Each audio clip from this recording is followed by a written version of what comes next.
Yes, thank you. It's very quiet this evening. Yes, very relaxing. Are you on holiday? No, I'm here on business.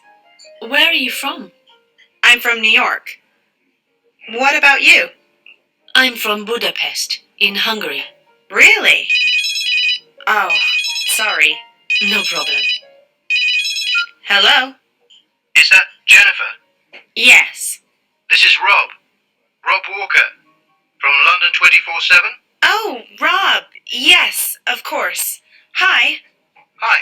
How are you? Oh, I'm fine, thanks. A little tired, that's all.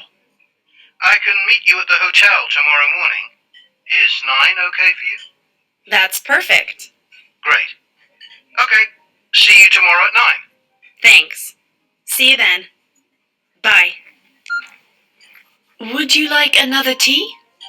No, thanks. It's time for bed. Good night, and enjoy your stay. Good night. Сәлем достар, File-1-дағы Practical English'те берілген Дженни мен Робтың арасындағы ситуация арқылы, екеуінің арасындағы диалог арқылы біз осы ситуацияда қандай сөздер қолданылғандығын ағылшынша түсінуіміз қажет екен. Яғни сіздер жаңа алдымен тыңдап алдыңыздар. Енді A жаттығуынан қарасақ, берілген тапсырма watch or listen, mark the sentences true or false дейді. Не дейді? Тыңдаңыз алдымен, көріңіз не тыңдаңыз. Mark деген белгіле деген етістік. Белгілеңіз сөйлемдерді Т деген әріппен, яғни шындық, дұрыс. F дейді.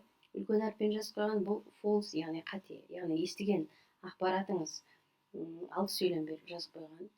6 сөйлемде 6 ақпарат дұрыс не бұрыс екенін жанына белгілеп шығу қажет екен. Дженни кофе ішіп отыр ма? Ол Лондонға жұмыспен келіп пе, жоқ демалуға келіп па? Үшінші сөйлемде екеуі бір-бірінен қай жақтан, жаңағы официант екеуі Дженни мен бір-бірінен қай жақтан екенін сұраған кезде, Дженни өзі қай жақтан дейді, официант не деп жауап береді. Одан кейін кім телефон соғады? Дженни звондай ма, жоқ Роб Уолкер звондай ма? Дженни оған өзін шаршадым дей ма, шаршамадым дей ма?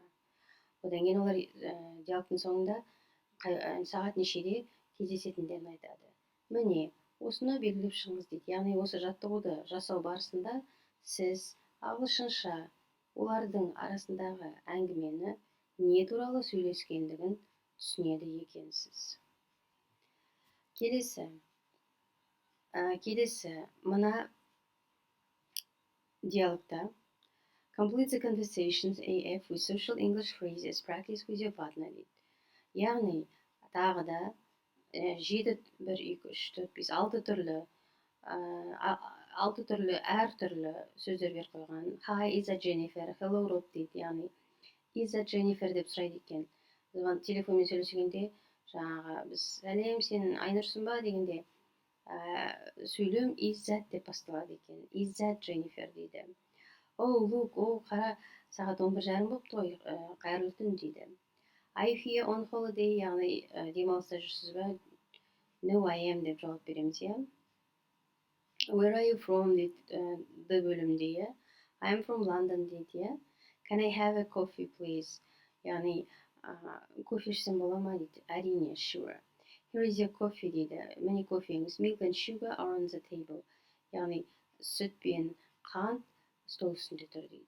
Міне осындай қысқа басқа адамдармен қарым-қатынас жасап сұраған кезде осылай жауап беріп сөйлеседі екенбіз. Бұл ағылшын тілінің практикасы дейді, иә. Келесі осы бөлімде беріп қойған британдық және американдық ағылшын тілі. Британдық ағылшын тілінде біздің лифтіміз лифт деп аталады дейді. Америкада elevator деп айтады екен. Сосын таңертеңгі амандасқанда good morning, good afternoon, good evening, good night деген сөздер. Таңертең сағат 12-ге дейін good morning, 12-ден сағат 6-ға дейін good afternoon, яғни қайырлы күн деген сөзді білдіреді. Good evening кешкі сағат 6-тан кейін айта бастайды екенбіз good evening деп. Good night'ты қайырлы түн деп айтады екенбіз. Мадам деген сөз polite way дейді, яғни басқа әйел адаммен сөйлескенде вежливая форма обращения дейді. Ал сэр тоже ер адамға айтылатын вежливая форма обращения. Біздегі ханым мырза деп біз солай айтамыз ғой, бөтен адамдарға сол сияқты. Одан кейін мән беретін жағдай can you деген. Can деген бұл модальдегі етістік, бұл туралы жеке сабақ болады. Can деген сөз жалпы рұқсат сұрап, мен бір нәрсе жасауыма бола ма деген рұқсат сұрау мағынасында сыпайы сұрақ қоюдың формасы екен. Үш түрлі ережені қойған. Бірінші, отельге келіп регистрация жасаған кезде атыңызды толық айтып жібересіз бе деген сыпайы форматта can you spell your name дейді. Екінші, біреуден бір нәрсе сұраған кезде, немесе берген кезде осы can you'ды қолданасыз. Одан кейін offer somebody drink and accept or refuse it. Біреуге су ішесің бе, кофе ішесің бе, шай ішесің бе деп ұсыныс жасаған кезде, я ішемін немесе ішпеймін деген кезде yes I can немесе refuse it, яғни мен ішпеймін деген кезде no I can't деп жауап береміз дейді. Енді келесі осы Practical English бөлімінен тағы да жаңа сөздердің тізімін жасап қойдым. Бұл жерде 25 сөйлем, 209 сөз шықты. Тағы да бұл сөздерді тағы да жаттап шығады екенбіз, иә. Менде резерв бар, қазақша, менде резерв бар, I have reservation. 5 түнге бөлмені аламын, for 5 nights. Солай ма? Yes, that's right. Yeah, тап солай. Can I have your passport, please? Бұның бәрі жаңағы Дженнидің отельге келіп регистрация жасап атқан кезіндегі диалог, иә. Сіздің паспортыңызды көруіме бола ма? иә, сұрап жатыр. Can I have деп. Just a second. Here you are. Bir секунд қазір. Мінекейіңіз. Can you sign here? Мына жерге қол қойып жібересіз бе? It's your key. Мынау сіздің кілтіңіз, иә, ол сіздің кілтіңіз. It's room 306. Ол 306 бөлме. It's on the third floor. Ол 3-ші этажда. Enjoy your stay. Жақсы демалыңыз. Міне бұл enjoy your stay деген жерге дейін бұл диалог болды. Жаңағы регистрациядағы адам мен Дженнидің арасындағы диалог, иә. Енді ары қарай жай сөйлемдер. Роб Лондонда жұмыс істейді, және сонда тұрады дейді.